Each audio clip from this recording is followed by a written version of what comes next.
what are some best practices around sort of knowledge elicitation sessions? To be honest, I think it depends so much on the industry that I wouldn't really, talk about it. Like personally, I feel like if I were a company right now and we're in Canada and we're 30% behind the US and things are getting worse, I personally wouldn't, my first reaction would not be to go and get expensive experts or something like that.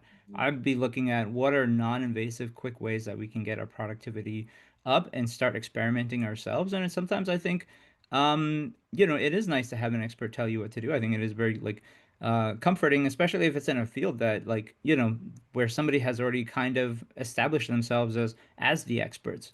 I think the tricky thing is always going to be if you're doing something different, if you're doing something on your own, if you are finding a particular niche that maybe somebody hasn't tapped into yet, you might not find the experts. You might not find sort of, ways to look at that. So to me, it's like I'm looking for, I know that productivity could be better.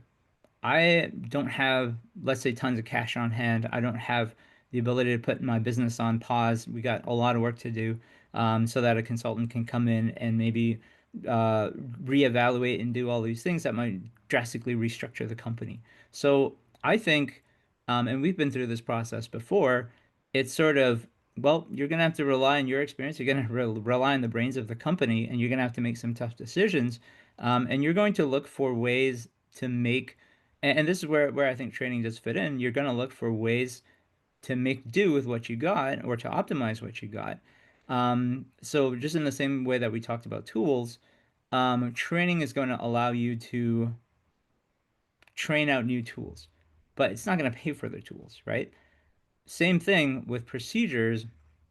Training allows you to rethink your procedures. It lets you make that pivot to say that could we be, if we change things up this little bit, can we be 5% faster?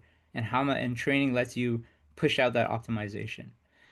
So I'd be looking for these things where we're looking for increases in productivity, incremental and having them add up without making drastic changes, without completely overhauling the way that your company works.